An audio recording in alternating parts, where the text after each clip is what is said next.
Welcome to elite media.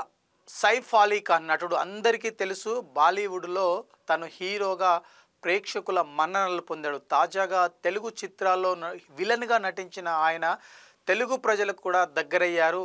Adipurush, దేవర చిత్రాల ద్వారా తెలుగు ప్రేక్షకుల మన్ననలు పొందాడు. తాజాగా ఆయన ఇంటిలో ఒక చోరీకి దారి తీసిన సంఘటనలో ఆయన తీవ్రంగా గాయపడినట్లుగా వార్తలు వినిపిస్తున్నాయి. ఈ నేపథ్యంలోనే అర్ధరాత్రి 2:30 గంటలకు తన ఇంటిలోకి ఓ దుండగుడు చోరీకి ప్రయత్నం చేయడంతో తను అడ్డుకోవడం, ఆ తర్వాత ఆ కత్తులతో దాడి చేయడంతో తీవ్రంగా గాయపడినట్టుగా కుటుంబ సభ్యులు చెప్పారు.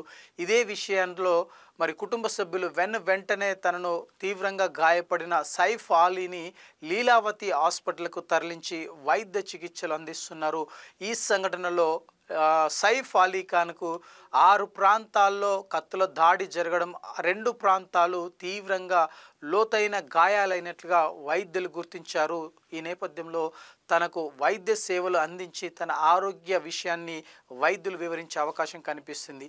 మరొక వైపు తన ఇంటిలోకి దుండగుడు ఏ విధంగా మరి ఎందుకు చోరీకి యత్నం చేశారు, అసలు ఏ విధంగా లోనికి అనుమతించారన్నది కూడా ఒక ప్రశ్న అయితే కొనసాగుతుంది. ఈ నేపథ్యంలోనే అసలు ఆ దుండగుడికి సైఫ్ అలీ ఖాన్ ఇల్లు ఏ విధంగా తెలిసింది, ఒకవేళ కనుక తెలుసుకునేందుకు ఎన్ని రోజులుగా కష్టపడ్డా, లేదంటే ఎన్ని రోజుల నుండి చోరీకి ప్రణాళికలు వేశారనేది కూడా తెలియాల్సి ఉంది. మొత్తంగా భద్రత మధ్య నివాసం చేసే నటుల ఇంట్లోకి దుండగులు ఏ విధంగా చేరుకునే అవకాశం ఉంది, ఎటువంటి లోపాలను గుర్తించారు, ఆ లోపాలను ఏ విధంగా తను సఫలమయ్యేందుకు ప్రయత్నం చేశారనేది కూడా తెలియాల్సి ఉంది.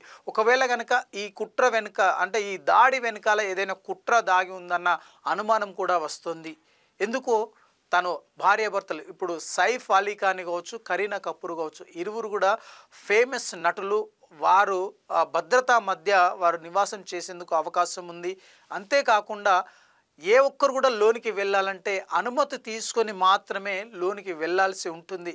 కానీ వీటన్నిటిని కూడా ఛేదించుకొని ఆ దుండగుడు అర్ధరాత్రి 2:30 గంటలకు సైఫ్ అలీ ఇంట్లోకి వెళ్ళాడు అంటే నిజానికి అక్కడ భద్రతా లోపమా, లేదు అంటే సైఫ్ అలీ ఖాన్ తీసుకున్న సులువైన నిర్ణయాలా అన్నది కూడా ప్రశ్న అయితే కొనసాగుతుంది. ఇవన్నిటినీ పక్కన పెడితే సైఫ్ అలీ ఖాన్ ఆరోగ్యంగా మరి ఆసుపత్రి నుండి ఇంటికి చేరాలని ఇటు చిత్ర పరిశ్రమ అభిమానులు కోరుతున్నారు.